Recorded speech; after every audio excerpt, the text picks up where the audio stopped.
Ce jour dédié à l'élévation de l'âme de Karen Ruth Lane Zechona Livracha. Alors la question de David.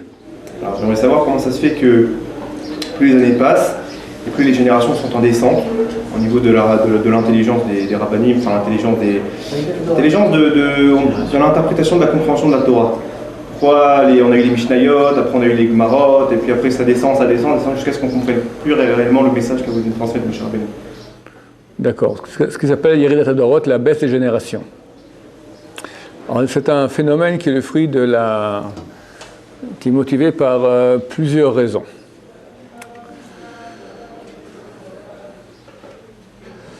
La première raison est la grandeur d'âme. C'est comme un arbre, c'est comme un bâtiment. Il y a ici, le monde, il a une mission à faire. Au début, quand tu vas construire un bâtiment, tu fais de grosses œuvres. Le terme, c'est grosses œuvres. On parle de grosses choses. On va amener les tracteurs, après on met les grosses pierres, le ciment, puis après on commence à mettre les pierres de recouvrement, puis on commence à faire l'intérieur, puis on fait les finitions. Les finitions, on prend un petit pinceau et on fait et encore les petits trucs à dire, ici, tac, et là le bâtiment est fini. De même, lorsque Hachem décide de commencer à faire le tikkun du monde, le tikkun, il y a deux choses. Le tikkun, c'est-à-dire le tikkun, la réparation, quelque part, la mission du monde, il y a deux choses. Il y a ce que le premier homme aurait dû faire, Adam Arishon. Quand il était créé, il avait une mission. Il aurait dû, quand Dieu a créé le premier homme, il lui a dit, voici, il a mis dans le jardin d'Éden, les Ovda ou les Shomra. Les Ovda signifie travailler, donc s'en occuper, le Shomra est le garder. S'en occuper, c'est positif. Occupe-toi. Garder, c'est, attention, ne pas, qu'il n'y ait pas des choses extérieures mauvaises qui rentrent. Chazal on dit, c'est les lois positives et les lois négatives. Donc il avait des mitzvot à faire, il avait quelque chose à faire. Il y avait une Torah qui concernait le premier homme. Et il devait tenir 24 heures, même moins. Du moment où il a été créé le vendredi à 2h de la journée, il devait tenir 10 heures. 10 heures. Il n'a pas tenu. Et là, il y a eu un patatras, pas national ni international, patatras universel de toute la réalité qui tombait extrêmement bas. Dès lors, il y a deux travaux à faire. Il y a le travail à réparer ce que fait le premier homme et réparer faire aussi le job qu'il aurait dû faire s'il n'avait pas péché. C'est 10 heures aussi. Ces 10 heures, le travail des 10 heures, il se fera dès la venue du Messie. Quand le Messie vient, le monde arrivera à la situation du premier homme avant le péché originel. D'ailleurs, il y aura encore un travail à faire, oui. Quand le premier homme il a fauté, c'est nous aussi qui avons fauté avec lui. Nous sommes inclus en lui. Absolument. Nous sommes une partie d'âme du premier homme. On est pour quelque chose, là. Pardon ? On est pour quelque chose. Oui, on est partis. Oui, absolument. C'est pour ça que... On a participé au choix, nous tous. Absolument. Nous étions là-bas. Nous, on est partis de lui, ensemble. Allez. Au même titre que pour le Vaudor aussi, on était là. Alors, maintenant, dans cette partie-là de réparation dû au péché du premier homme, il y a eu aussi un ajout d'autres problèmes. La Torah nous relate l'histoire de l'humanité, pas pour nous raconter ce qui s'est passé en tant que bouquin d'histoire, mais en tant que l'histoire de nos neshamot. Nos âmes sont revenues en réincarnation à plusieurs générations durant l'histoire, et à chaque fois c'était un autre patatras, jusqu'à ce que soit venu Avraham Avinu. Il y a eu en gros 4 patatras grands. Patatras, c'est, comment on dit, la traduction du mot patatras en bon français, monsieur Cherki. Une perturbation. Non, un tragédie dramatique, un boom, voilà. Traduction du mot patatras, un grand boom, un grand cataclysme, voilà, cataclysme au niveau des âmes. Le premier cataclysme a eu lieu avec Enoch, le petit-fils de Adam, qui a pratiqué, à son époque, a commencé l'idolâtrie. Après, la génération du déluge. Après, troisième patatras, cataclysme, la tour de Babel. Et enfin, quatrième cataclysme, la génération de Sodome et Gomorrhe. Ce sont tous les âmes du premier homme qui sont revenus en réincarnation et ont continué dans la mauvaise voie. Et à ce moment, on se lève, lors de la tour de Babel, c'était en l'an 2000. En l'an 2000, Abraham Avinu avait 48 ans. Hachem a donné 2000 ans à l'humanité pour arriver à réparer, à faire le job. Et ils n'ont pas réparé, au contraire, ils sont allés de mal en pis. Là, s'est levé Abraham Avinu et a dit, moi, je prends sur moi ce job. Et dès Abraham Avinu commence l'histoire de Am Israël, qui seront les âmes réincarnées de ces générations de cataclysmes, Abraham, Yitzhak, Yaakov, etc. Et dès lors commence le gros œuvre de la réparation. Abraham, ce sont des âmes colossales, énormes, elles font un boulot extraordinaire. Abraham, Yitzhak, Yaakov, Moshe, Aaron, Yosef, David, Shlomo, ce sont des super grands... Les prophètes, 48 prophètes, 7 prophétesses. Maintenant, à mesure que l'histoire avance, le tikkun, la réparation, le job qui est fait, il avance aussi. Plus besoin d'investir dans la grosse œuvre, il est fait. Plus on avance, plus on est dans la finition. Et nous, on est, un exemple qui a été donné par Chazal, on est les petits nains qui sont sur la tête du géant. Les géants, c'est nos ancêtres. Ils ont fait le boulot énorme. Mais ils ne sont pas arrivés au niveau de pouvoir voir. Il y a comme une colline et ils n'arrivent pas au sommet. Le petit nain qu'on met dessus, tac, lui, hop, il voit tout. Nous, on est les derniers, donc les plus nuls, mais c'est grâce à nous, Baruch Hashem, que la Géoula va venir. Pourquoi ? Parce que, pourquoi nous ? On n'est pas grands méritants, on n'est pas plus méritants qu'eux. Mais c'est nous qu'on finit, on est la finition. Oui, mais en quoi nous on finit que... Bon, alors... Il a pu venir, Friskao et tout, il aurait pu venir les chars, ça veut dire qu'à ce moment-là, on aurait été inutile. Nous, c'est eux, si Mashiach serait venu à l'époque de Friskao, nous on aurait été là-bas, nos âmes étaient là-bas. Nous, on est des parties d'âmes de ces âmes, on est des parties. Attends, je vais comment répondre à la question de Yaakov. Pourquoi nous ? Nous, on a une chose que personne d'autre a. Est-ce que c'est grâce à nous ? Je ne pense pas tellement. C'est certain que c'est un flux de lumière extraordinaire d'Hachem, mais notre génération a une chose qu'aucune autre génération de l'histoire a. Aucune génération de notre histoire, durant l'histoire, a vécu dans un mal aussi terrible, aussi facile. Un temps, pour aller faire une bêtise, fallait aller dans une maison de passe. En bon français, ça la fout mal, quoi. Le rabbin, avec sa barbe, d'accord, il doit se maquiller, ça se fait pas, quoi. Se camoufler. Aujourd'hui, il a une petite boîte comme ça, toutes sortes. iPhone, iPad, iPod, iMachin, aïe, d'accord, tout ce que tu veux. Tout seul dans sa chambre. Tink, un bouton. Tink, et il est dans l'enfer. Dans l'enfer, le pire.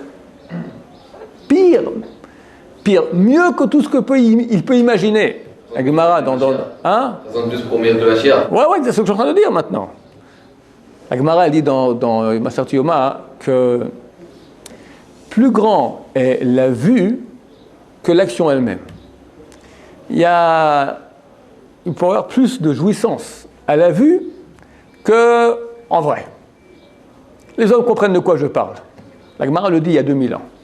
C'est-à-dire que le péché peut être très très très profond au niveau de la vue. Sauf que la vue, la Kabbalah dit que les yeux sont proches du cerveau, donc l'image, elle rentre très vite, elle est imprégnée. Dans la Mitzvah aussi, plus grande est la vue que l'action ? Oui, dans la Mitzvah aussi. La plus grande bracha qu'on peut faire de la Kabbalah, elle dit, c'est aller voir un roi, faire la bracha sur un roi goy ou un roi juif, vers Hachem, que le Mashiach revient, ce sera un roi juif. Mais il y a 10 sphères. Le niveau le plus haut, c'est Keter, la couronne. Quand tu vois un roi goy ou un roi juif, tu fais la bracha, tu fais une très grande réparation. Pardon ? Belle bracha sur les présidents, tout ça. Ça dépend quel président. Si c'est un maître d'un pays, tu prends par exemple, tous les tyrans que tu as. Assad, d'accord, Ahmadinejad, voilà, à l'époque, je sais pas, tous les pays, Kadhafi, Mussolini, Hitler, il marche mot, d'accord, tous les... Ah ouais, j'ai dit, il marche mot, hein? Ben Ali. Ben Ali, le président de la Tunisie. Non, à l'époque. Mais il est mort, lui. Il n'est pas mort. Non, lui, c'est un gentil. Un roi, c'est. Ah, D'accord. voiture, pas dans le Un roi qui est aujourd'hui. Pardon, la reine d'Angleterre, non. La reine d'Angleterre, elle est gentille pour l'image, c'est tout. Un roi, c'est quelqu'un qui a un pouvoir, d'accord. Si. Tous du pouvoir, ils peuvent pratiquement ce qu'ils veulent, tous les présidents, tout ça. Obama, est-ce qu'on ferait sur Obama, oui ou non? Je sais pas. Par exemple, tu prends, comment il s'appelle, Hollande. Certains que non. Hollande, ce qu'on lui veut faire, il fait. Hollande, ce qu'on lui veut faire, il fait. C'est rien, c'est rien du tout. C'est rien, hein? Bien sûr. Parce qu'ils n'ont pas assez de pouvoir exécutif, ces gens-là, à la différence de... Voilà. Bon, attends, je suis en plein de développement. Ok. Savoir ce que je dis? Non, pour revenir au début de ce qu'il a dit plus ça va, plus on chute. Ouais. Or, on voit au cours de l'histoire qu'il y a eu une montée, bon, on a eu Yitzhak et Yaakov, etc. Mais on a vu que plus ça va, plus l'histoire passe. On a eu Talmud, on a eu, etc. C'est monté. Puisqu'on voit même que leur niveau, ils étaient capables de ressusciter les morts. Comment ça se fait que du jour au lendemain, de leur niveau à eux, on a chuté. Il y a eu une montée depuis Adam Arishon. Non. Si les rabbins du Talmud. Mais ils ont remonté le niveau, ils ont ramené tous les juifs avec eux. Si les rabbins du Talmud, dont on cite le nom, étaient capables de ressusciter un mort, à plus forte raison, les Tanaïm, les rabbins de la Mishnah, à plus forte raison, les Zogot, c'était le début de l'époque Tanaïm, à plus forte raison, les prophètes, à plus forte raison, les Juifs, à plus forte raison, Moshe Rabbeinu, à plus forte raison, Abraham, Yitzhak et Yaakov, il n'y a aucune question là-dessus, c'est évident. Abraham, c'est la tête. Ils ont chuté, les prophètes. Dès Abraham. Il a chuté, Yitzhak, il a chuté. Non. Abraham a commencé le plus haut. Et après, bon, Abraham, ça reste, disons, jusqu'à Abraham, on monte peut-être, le peuple d'Israël reste à un haut niveau jusqu'au don de la Torah au Mont Sinaï. Là, on commence au niveau du peuple d'Israël, et après, ça va en baissant, c'est clair. Ça baisse. Pourquoi est-ce qu'une parole qui était simple, simplement comprise de la Gemara, Abaye l'a dit comme ça, aujourd'hui, des fois, il faut 3 livres, d'accord, pour expliquer cela. Tu as les commentateurs, les Sabouraïm, après tu as les Rishonim, après tu as les Achronim, après les Achronim, comme il dit, aujourd'hui, sur chaque livre, tu as explication. Le Mishnah Bura, à l'époque, il a écrit il y a un siècle environ Mishnah Bura, d'accord. C'était le livre. Aujourd'hui, c'est combien d'explications sur le Mishnah Bura? Tous les années, tu as un nouveau livre qui sort avec explication du Mishnah Bura. Et le machin qui explique encore plus. Bah, il a raison, on a besoin de toujours plus. Pourquoi? Parce que notre niveau de Neshama, il baisse. Oui, mais je vais finir avec Yaakov et tu me poses ta question. Donc Yaakov pose la question, pourquoi notre génération? Nous, on a une chose que personne n'a. On vit dans un environnement où la vera, elle est extrêmement facile, extrêmement tentante. Je ne sais pas comment un gosse de 16 ans il tient le coup aujourd'hui. C'est très très dur. La Torah, elle est extrêmement exigeante. Tout ce qui est bon, c'est interdit. Aujourd'hui, même pas dans la rue de chez toi, un bouton, tu peux avoir les kiffs les plus grands qu'il y a. Je compare les bonbons qu'il y avait quand moi j'étais jeune et qu'il y a aujourd'hui. C'est inimaginable aujourd'hui. Les couleurs, même les jus. D'accord, comment on voit les bonbons? D'accord, d'abord ça fond, après ça croque, après ça refond, après t'as tout, t'as machin. T'as une nouvelle glace, j'ai vu maintenant des pubs, d'accord, le Magnum, machin, t'as une couche de chocolat avec des petits trucs là, après un choc fond, machin. Le type, il doit retenir. Là. À l'époque, il y avait quoi? Il y avait une glace à l'eau avec la langue, c'est tout. Hein, c'est terminé. On était content, un sorbet. Les jus. Alors, tu avais quoi? Le jus de pomme, il y avait quoi? Jus d'orange, ouais, c'est à peu près ça. Maintenant, tu n'as pas un jus avec. Ça n'existe plus, prendre un jus avec un seul goût. Tu as un mango banane. Tu as mélange tropique, fruit de la passion, des trucs, inimaginable. On exacerbe tous les sens. C'est très dur, très très dur. Donc le péché est très facile, très tentant et très grave, évidemment. Et malgré tout, tu vois qu'il n'y a jamais eu de génération où il y a autant de tchouva. Autant de gens qui font tchouva, c'est inimaginable. Il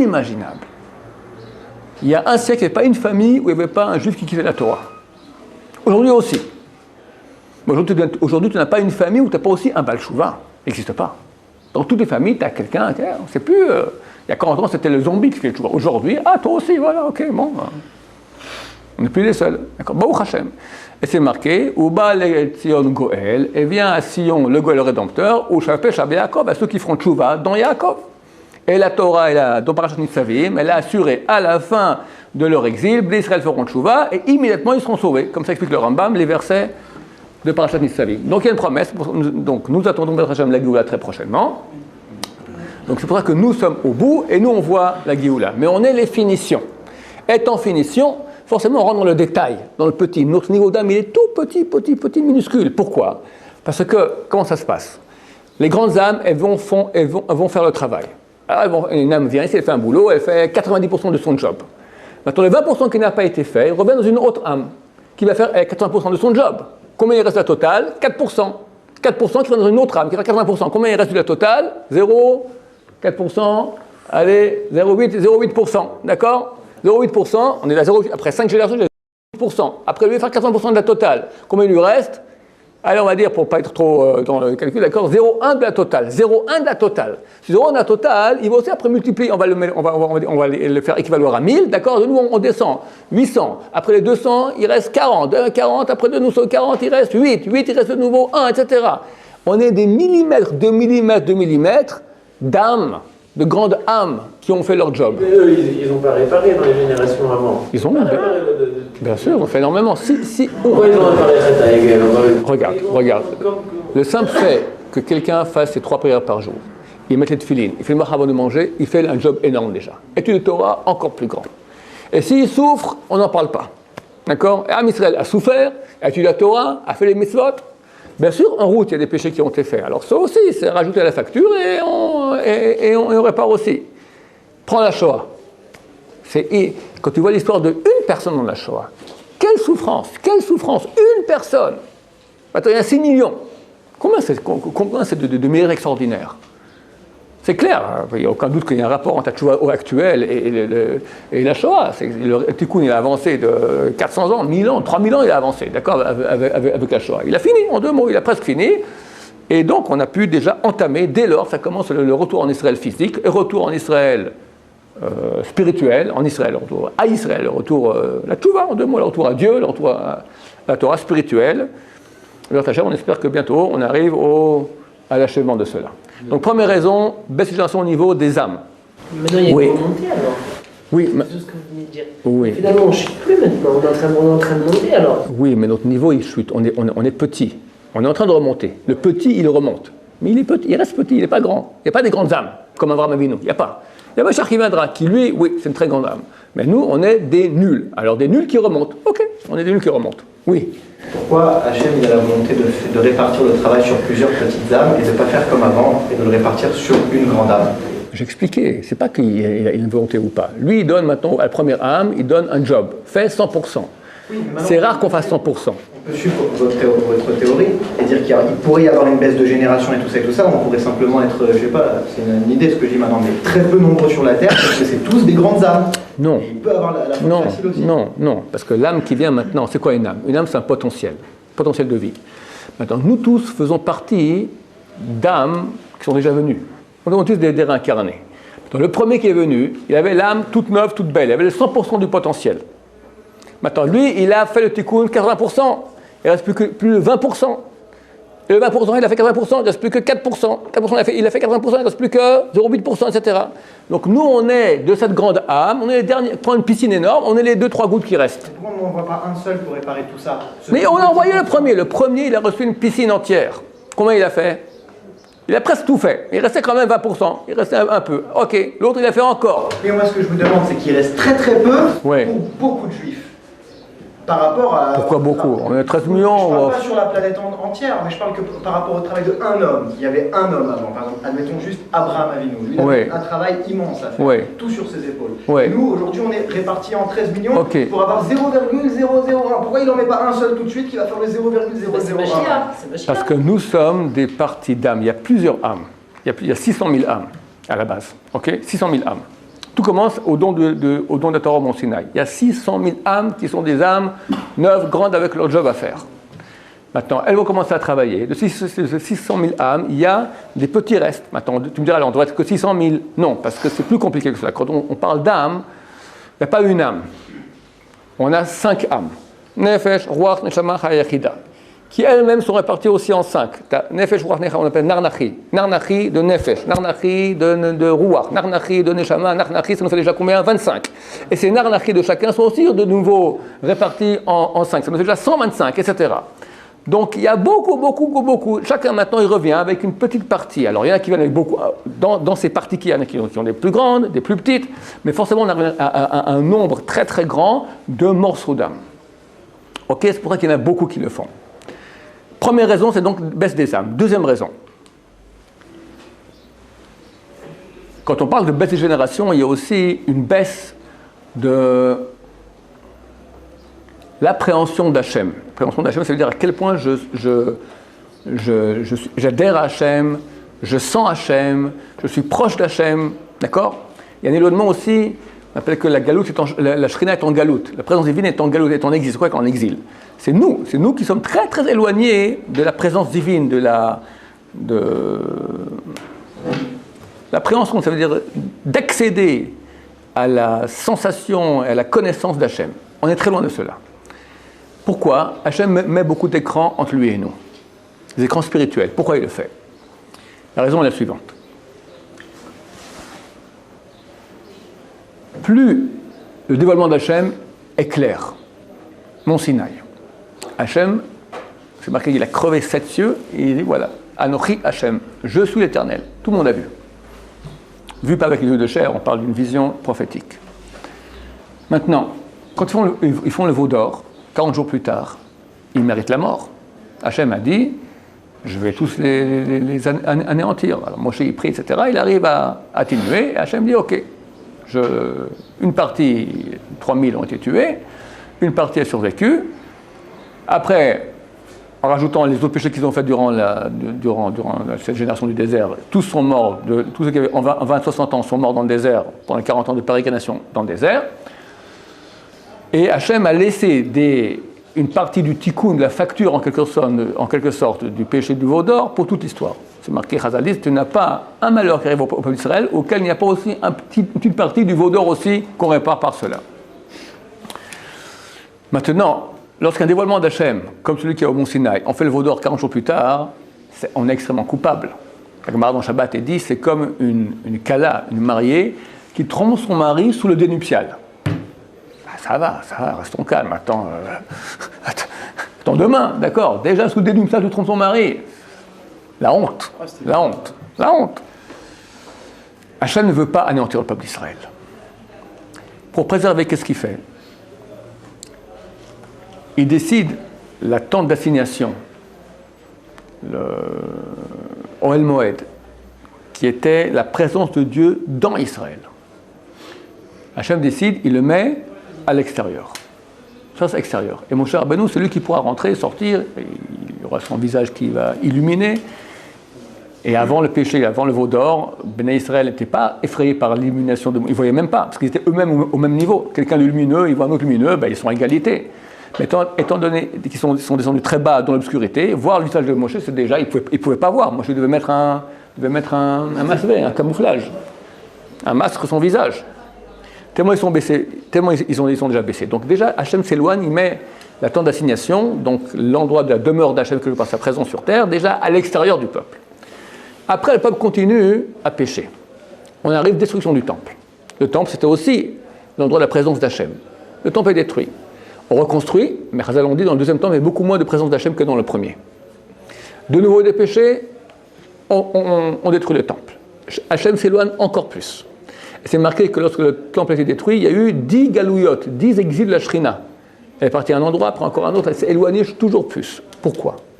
Parce que chaque fois qu'Hachem s'éloigne, étant donné qu'on sent moins la présence d'Hachem, donc on a plus, le mal gagne du terrain quelque part et nous tente plus au péché. Un moment. Il nous tente plus au péché. Et donc on fait plus de péché. Donc on est coupable. Hachem devrait nous anéantir. Comment tous faire des péchés alors que je suis présent? Que fait Hachem pour ne pas nous anéantir? Il s'éloigne. Un moment, laisse-moi 2 minutes. Il s'éloigne. Comme ça, quelque part, il peut dire, bon, alors maintenant, vu que je suis moins présent, ce qu'ils ont fait, c'est moins grave. Une différence entre faire ses excréments devant le roi que dans les jardins du roi. D'accord? Donc Hachem, il voit que tu fais des excréments devant lui, il part. Comme ça, c'est pas si grave ce que tu as fait. Maintenant, toi, tu vois que le roi n'est pas là, tu fais la bamboula. Alors, qu'est-ce qu'il fait le roi? Il s'éloigne encore plus. De plus en plus, Hachem va cacher sa présence pour préserver le peuple juif, pour le préserver, pour qu'il soit moins coupable. Donc plus il s'éloigne, plus ça fait que nous aussi on s'éloigne, vu qu'on est plus maintenant tenté d'aller vers le mal, vu qu'il y a moins de présence divine. Plus l'histoire avance, plus on fait des péchés, donc plus Hachem s'éloigne, donc plus on fait des péchés, donc il s'éloigne, plus on fait des péchés, plus on s'éloigne. C'est pour cela que nous, on appelle ça l'Yeridat Hadorot, on est tout à la fin de l'exil, donc on est très loin. Il n'y a plus de prophétie, il n'y a plus de grands rabbins qui font des miracles, il y a presque plus, il y a un peu, mais beaucoup. Le mitzvot aussi, elle va alors. Pardon ? Le mitzvot aussi, elle va plus grand chose alors, puisqu'à chaque fois on s'éloigne. Oui. D'un côté, c'est comme tu dis. Alors, oui. Alors, à qui je réponds d'abord ? Bon, vas-y, t'as peut-être avant. Ce qui semble justement contradictoire, c'est qu'au contraire, nous, on est descendu, on a chuté, presque on touche la strava. Au contraire, Hachem, il devrait dire au contraire, ça y est, ils sont perdus. Il faut que je m'approche d'eux pour les tirer de où ils sont. C'est ce qui se passe aujourd'hui. Maintenant, pour répondre à la question, nos mitzvot ont beaucoup plus d'éclat. Je vais raconter plusieurs fois, je vais raconter parce qu'elle est très belle comme histoire. 10 fois que je le raconte, du moins sur Internet, mais il faut bien comprendre cela parce que sinon, on ne se rend pas compte qui nous sommes. Une des plus grandes figures du judaïsme qui a existé, c'était Rabbeinu Hari. Rabbeinu Hari qui a vécu, je ne me trompe pas, 32 ou 37 ans, 38, mort très jeune, enseigné son élève Rabbi Chaim Vital 22 mois. Il lui a enseigné toute la Kabbalah que nous apprenons aujourd'hui dans ceux qui étudient la Kabbalah, étudient presque uniquement qu'on appelle Kitvei Hari, les écrits de Rabbeinu Hari. Le Hari n'a pas écrit, son élève Rabbi Chaim Vital, pendant 22 mois a appris chez lui, et après pendant 50 ans, il a réécrit ce qu'il a appris pendant les 22 mois chez Rabbeinu Hari. Toute la Kabbalah. Des secrets profonds que presque personne ne peut aujourd'hui comprendre tellement ils sont profonds. Rabbeinu Hari a dit, le seul qui comprend ce que je dis, c'est toi Rabbi Chaim Vital. Moi je suis venu sur terre pour toi. Il y avait d'autres élèves Rabbeinu Hari, ils comprenaient, ils croyaient qu'ils comprenaient. C'est très profond. Un jour, Rabbeinu Hari a dit à son élève Rabbi Chaim Vital, dit, sache que tu es aussi grand que Rabbi Akiva. Rabbi Akiva, c'est qui ? Un Baal Tshuva, il fait Tshuva à l'âge de 40 ans. Parce que Moshe Rabbeinu monte au haut du mont Sinaï. Il voit toutes les générations à venir. Il voit Rabbi Akiva. Il dit à Hachem, je ne comprends pas. Tu es un homme comme Rabbi Akiva, tu transmets la Torah par moi. Lui, il mérite beaucoup plus que moi. Rabbi Akiva est plus haut que Moshe. Dieu lui répond, tu as raison. Mais je décide que ce ne serait pas toi, Moshe. J'ai décidé que ce serait par toi, Moshe, et non par Rabbi Akiva. Mais Rabbi Akiva est plus haut que Moshe. Moshe ne comprend pas comment c'est Rabbi Akiva et comment c'est pas Rabbi Akiva et lui. Rabbeinu Hari, pour vous situer un peu dans l'histoire, Moshe Rabbeinu s'est dit il y a 3000 ans, en 2448 de la création, ça nous fait 3300 ans environ. Rabbeinu Hari, c'est il y a 500 ans, et nous, c'est aujourd'hui. Et Rabbi Akiva, c'était il y a 2000 ans. Il y a 500 ans, un homme comme Rabbi Akiva, c'est impossible. Impossible. Je fais une petite parenthèse pour que vous compreniez un peu mieux ça. Je fais une petite parenthèse dans ce que je suis en train de dire. On a une des grandes hautes figures de l'histoire, c'est le Gaon de Vilna. Rabbi Eliyahu de Vilna vivait il y a 250 ans à Vilna, ville de Lituanie, capitale de la Lituanie, qui était un homme d'une envergure extraordinaire. Il dormait une demi-heure, étudiait 5h30. Dormait une demi-heure, étudiait 5h30 toute sa vie. À l'âge de 40 ans, il a arrêté d'étudier le Pshat, le sens simple que Kabbalah. Le sens simple, il a écrit un commentaire du Gaon de Vilna, un commentaire du Shulchan Aruch. Le fils de Rabbi Yossi ben Shaul m'a dit, pour dire la grandeur de son père, il m'a dit, mon père, Rabbi Yossi ben Shaul, un des grands de la génération, étudiait le Shulchan Aruch avec le Pérouche, avec l'explication du Gaon de Vilna. Pour dire, c'est incompréhensible. Je veux dire, il y a des bouquins qui sont sortis pour expliquer ça, d'accord, pour chaque ligne, tu as 3 pages. C'est tout d'abord, comme c'est écrit là, étude des pages. La page là, c'est une question, la page c'est une réponse, une page c'est une question, une page c'est... Et ça, il a écrit avant l'âge de 40 ans. C'est son niveau extraordinaire. Le élève du Gaon de Vilna s'appelait le Rav Chaim de Volojine, qui a écrit le livre Nefesh HaChaim. Maintenant, il y a un commentaire du Gaon de Vilna sur Sifrat Tzniuta. C'est une partie du Zohar, la Kabbalah, commentaire du Gaon de Vilna. Son élève Rabbi Chaim de Volojine a fait une introduction au commentaire de son maître sur le Zohar. Cette introduction, il raconte qui était son Rav. Cette traduction, elle est imprimée dans pas mal d'éditions de Nefesh HaChaim, l'âme de la vie. Il y a là-bas aussi l'introduction de Rabbi Chaim Volojin sur le commentaire de son Rav. Il dit qu'il était son Rav. Il dit que chaque fois qu'il dormait, il montait étudier dans les shivotes d'en haut. Il y a des shivotes en haut, de Rashi, de Rashbi, de Rabbeinu. Il descendait avec des chidushim qu'il avait là-bas. Il a écrit une fois dans Sifrat Simouta, il a écrit « Ce chidush, je le tiens de Yaakov Avinu ». Et c'est vrai qu'avec Yaakov Avinu, d'accord, il faut le faire, là, c'est pas n'importe qui. Énorme, énorme. Le Rav Chaim Volojin parlait yiddish. Shabbat, il parlait hébreu. Shabbat, pour différent, il parlait le Shon HaKodesh, hébreu.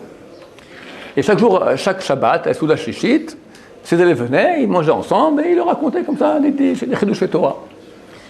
Et un jour, il a parlé de son Rav, du Gaon de Vilna. Un élève lui a demandé, mais est-ce que le Gaon de Vilna était aussi grand, par exemple, comme le Ramban? Le Ramban, c'était un des grands Rishonim, vivait en l'an 1200 environ, 1200 de l'ère chrétienne. Un des grands rabbins médiévaux. Un Rishon, on appelle cela. Le Rav Chaim Volojin était tellement choqué par la question, il s'est mis à parler en yiddish. Il dit, avec tout ce que j'adule mon Rav, que je connais à quel point il était grand, énorme, comme le Ramban, impossible. Peut-être, il serait arrivé au niveau d'un élève du Rashba. Le Ramban avait un élève, c'est le Rashba. Peut-être le Gaon de Vilna serait arrivé au niveau d'un élève du Rashba. Vous comprenez un peu à quel point ça descend vite. Le Gaon de Vilna, c'est 600 ans plus tard. Il était énorme. Mais dire qu'il est comme le Ramban, impossible. Peut-être comme un élève d'un élève du Ramban. Donc quand on dit, je reviens maintenant sur Rabbeinu Hari avec son élève Rabbi Chaim Vital. Il lui dit, t'es comme Rabbi Akiva. Rabbi Akiva, c'est 1800 ans. Non, c'est 1500 ans auparavant. Rabbi Chaim Vital, qui sait qu'il est, il est Kvodara, ça va, je sais qui je suis. Rabbi Akiva, c'est rien à voir, c'est un moustique par rapport à un géant. Rabbeinu Hari lui répond, oui, t'as raison. Si on prend les deux, t'as un moustique, lui c'est un géant. Mais, sache qu'à l'époque de Rabbi Akiva, il y avait une lumière spirituelle dans le monde énorme. Énorme. Et Rabbi Akiva était comme un projecteur. Projecteur de 2000 watts. Un projecteur en plein jour. À combien il éclaire? 2000 watts. À 5 mètres. Grand maximum. Donc aussi grand qu'il était, oui, mais l'effet qu'il faisait n'était pas très grand, parce qu'il faisait jour, il y avait une grande lumière divine, donc sa lumière, elle est grande, mais une lumière dans la lumière, comme dit la Gemara, une bougie en plein jour, à quoi elle sert? Rien du tout. À notre époque, dit Rabbeinu Hari, les forces du mal se sont beaucoup épaissies, et il fait très noir, obscur, une épaisseur de noir énorme. Et toi, tu es une petite flamme. La petite flamme que tu fais, Rabbi Chaim Vital, elle équivaut dans son effet à celui du projecteur de Rabbi Akiva. Tu prends une flamme dans le noir total, dans le désert, d'accord? Tu mets une flamme, elle éclaire à 10 mètres facile, même à 15 mètres. C'est une petite flamme de rien, c'est pas 1 watt, c'est un 0,2 watt, d'accord? Par rapport à Rabbi Akiva avec ses 2000 watts, c'est rien. Mais ça éclaire beaucoup plus. Messieurs, ça dit Rabbeinu Hari, Rabbi Chaim Vital, il y a 500 ans à Tzfat, que si nous on va encore aujourd'hui à Tzfat, on sent la sainteté qu'il y a dans cet endroit-là. Tzfat, c'est un endroit super kadosh. Pourquoi ils sont allés là-bas, les Juifs? Parce que c'est le seul endroit en Israël où il n'y avait pas, à 40 km aux alentours, il n'y avait pas une seule église. C'est un endroit super kadosh. Qui avait à l'époque? 2000 Juifs à Tzfat, parmi eux, Rabbi Chaim Vital, Rabbeinu Hari, Rabbi Moshe Cordovero, le rabbin de Rabbeinu Hari en Kabbalah, Rabbi Davidash, celui qui a écrit le Rashid Chochma, un des plus grands livres de Moussar, le Al-Sheikh HaKadosh, un des 3 hommes qui a été appelé HaKadosh, Rabbeinu Al-Kabet, qui a écrit les Chadodi, le Radbaz, Rabbi Yosef Karo, qui a écrit le Shulchan Aruch, etc. Des monstres de grandeur, des géants de Torah. Kadosh. Si nous on nous mettait aujourd'hui à Tzfat, on mourrait sur place évanoui, d'accord, de la sainteté qu'il y avait là-bas, la lumière qu'il y avait là-bas. Et sur cette sainteté, Rabbeinu Hari dit, les forces du mal sont beaucoup épaissies, il fait noir. Alors à notre époque, à Paris, C'est pourri. à Tel Aviv et même à Jérusalem, qu'on est quoi dans le noir? On ne sait même plus c'est quoi. Le noir, pour nous c'est un soleil aveuglant, d'accord? On est dans, il n'y a pas de terme pour dire, les ténèbres, des ténèbres, là, d'accord? Inimaginable. T'es un juif. Les Shem Shamaim pour rien, rien à gagner. Il quitte tout. Il s'assied, il prend une Gemara, il comprend rien. C'est de l'araméen, il y a 2000 ans, on parle d'une vache qui est encore née par un bœuf. Et pendant 2 ans, il étudie ça. Comment la vache et comment le bœuf est tombé dans un trou et le machin et le truc. c'est de la folie, complètement incompréhensible. Eh bien, cette petite lumière, elle est claire. Alors comment elle est claire? Alors on est des nuls. Mais ces petits nuls, dans cette obscurité, ils font énormément comme jamais de l'histoire il y a eu. Donc on est très enfoncé dans le noir. Et on est des grands nuls. Mais tellement on est nuls, d'accord, tellement le monde il est nul, tellement le mauvais, que la petite lumière que nous faisons, elle vaut plus que tout ce qu'ont fait les autres. On amène ma chère Bezrat Hashem très bientôt. Oui. Il a marqué Rav. Rav, Kadosh Baruch Hu, chez Tzadikim Moatim, ou Talem Echol Dorvadon. Hachem, il a vu que les Tzadikim ils étaient peu, il les a mis dans chaque éparpillés. Donc on peut dire que le Pshat c'est normal, mais on peut dire que les Tzadikim d'avant, ils sont aussi maintenant là. Parce que le Tzadikim, il a vu. Par exemple, on dit par exemple, Chacham Ovadia Yosef, il a dit le Chazonish que son ouvrage à Biomer, il y a 300, il a fait un ouvrage comme ça. Pardon? Que le Chazonish, il a dit que l'ouvrage de la Biomer, il a pas eu 300, 400 ans, des ouvrages comme ça. Il y a des grands tzadikim qui sont des très grandes âmes qui viennent. Mais tout le monde a un tzadik de notre génération, comme l'exemple de Gaon de Vilna. Gaon de Vilna, c'était tout à fait non adapté à son époque. Son élève lui dit, il arrive peut-être au niveau d'un élève du Ramban. Donc on ne connaît même pas le nom aujourd'hui. D'accord, l'élève du Ramban, on ne sait pas qui c'est. Peut-être qu'il avait un niveau pareil. Donc c'est vrai que par rapport à sa génération, le grand génération, il a une âme beaucoup plus grande, beaucoup plus haute, il a un potentiel énorme. Et ça reste par rapport à notre génération. Si on va en arrière, rapidement, il devient tout à fait dans la masse. Donc, deux raisons pour lesquelles, en résumé, il y a baisse des générations. Les âmes deviennent plus petites, donc on a besoin d'être plus dans le détail. La lacha devient on est dans les finitions. Deuxième raison, c'est que pour ne pas nous anéantir, Hachem s'éloigne toujours plus. Donc, plus il s'éloigne, plus on chute et moins on a une appréhension, on peut accéder à des niveaux.